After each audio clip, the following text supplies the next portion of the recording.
Hi, welcome to Leader Feeder. I'm Suzanne here with Kirk Langford, and today on the Leader Feeder, Kirk, I wanted to talk about essential leadership traits for manufacturing supervisors.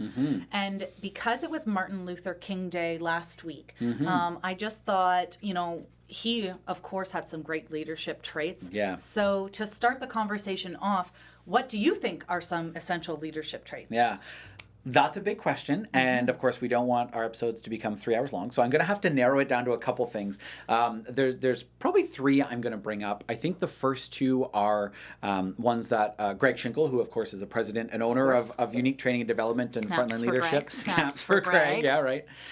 He always brings up 2 that he talks to me about, and I think there's really compelling reasons for them. So he always says self-awareness and curiosity are 2 of the best leadership traits you can have. And the reason he says that is self-awareness is this ability to know what you're good at, know what you're not as good at, know what you like, know what you don't like. And it starts there, right? Because being a leader, everybody, when you're, no one's born a leader. I think most leaders tend to be made through their experiences and their education and their exposure and whatnot. And so I think having a self-awareness allows us to go, okay, if I want to be a great leader, I probably need to think about these different things. Where am I now in those different skills? Right? Am I already good at communication? Do I give feedback really well? Do I discuss goals and motivate people really well, or no? And within each one of those, then if I have some self-awareness, then I can go, I'm going to work on that thing. I want to get better at it. Right, so that's the self-awareness piece. Okay. The curiosity piece directly connects to that, because curiosity is the thing that makes us want to get better at something. Simply having the self-awareness of, hey, I'm not very good at managing conflict. If you only have the self-awareness piece, then you just go, yeah, just not good at it. That's just not who I am. I think the curious leader is a leader that goes, I'm not very good at it, but I wonder what I could do to get better. Right? It's that open-mindedness, it's that curiosity. And so coupled with self-awareness, you get a leader that knows what they're good at and knows what they're not so great at, but is always wanting to get better, always wanting to learn. So those are the first 2.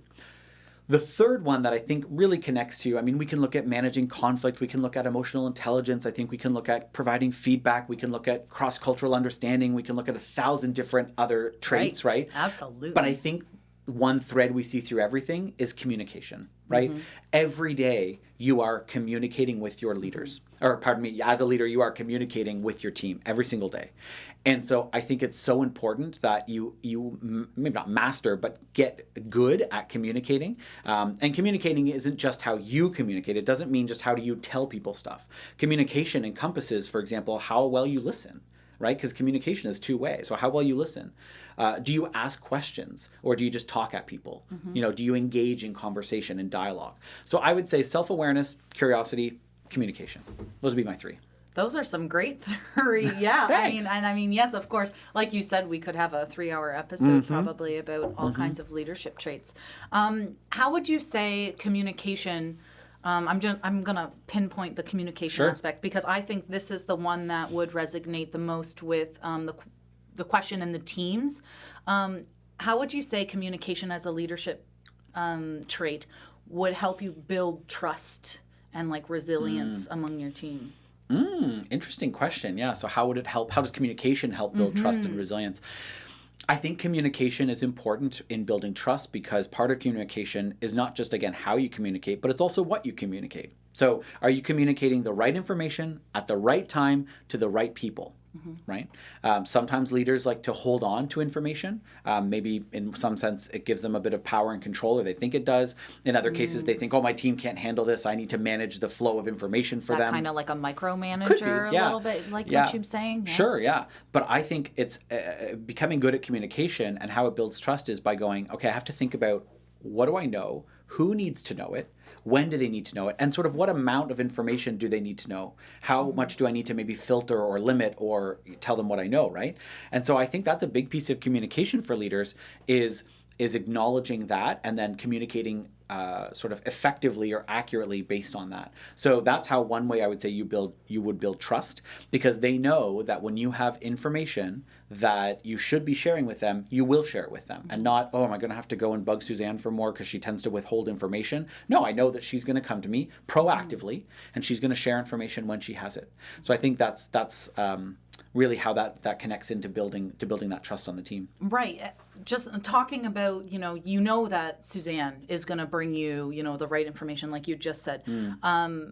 So how does consistency fit into that? I suppose being a leader, you would also have to be very consistent with how you're managing your teams, or am I wrong in saying that consistency a big part of it? I think consistency is a big part about leadership. I mean, people want their leaders to get better, right? You generally want a leader that recognizes maybe the things they're not so great at and is actively working towards improving. Right, the curiosity aspect that you mentioned earlier, right? Exactly. Good connector there.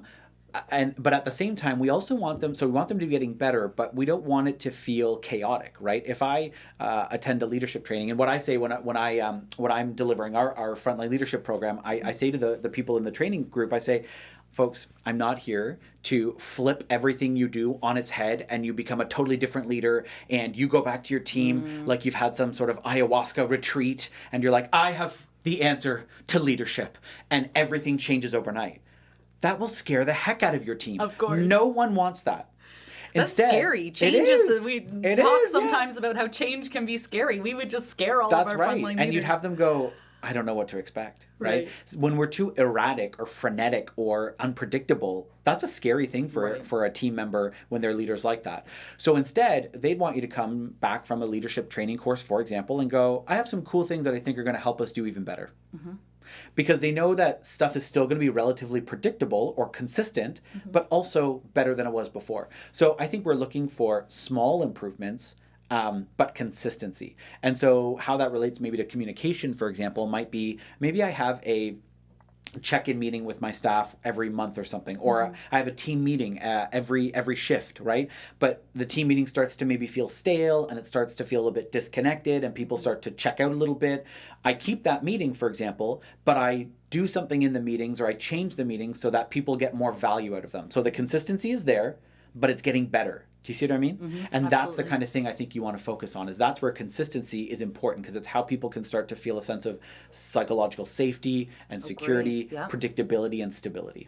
Oh, great. Absolutely. I couldn't agree more.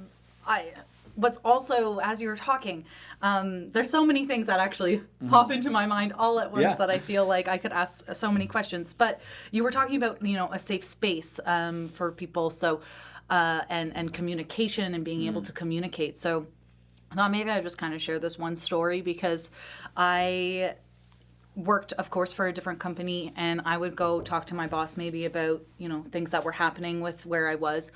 And next thing I knew, maybe next week or something, you would hear Murmurs, little Whispers. murmurs. And I don't want to say gossip, because I'm not, like, none of the things that but you would hear little murmurs about things. And I started realizing that the things that I was coming to my boss with that I thought were being said in a safe space or something like that, it was kind of getting leaked throughout, and it was not a super great feeling. So just when you kind of brought up like a safe space for your teams, I thought maybe we could just I just thought I could bring up a bit about how that had happened to me, and maybe it's happened to someone else. So for leaders to be aware, I kind of thought that also tied back into your first point of being, self-aware as to how you're treating, your employees. I think, so thanks for sharing that story. Yeah, that's not a good feeling when you're going to your leader, saying something in confidence, hoping that there's some, you have the confidence to go up and say some feedback or, give a suggestion,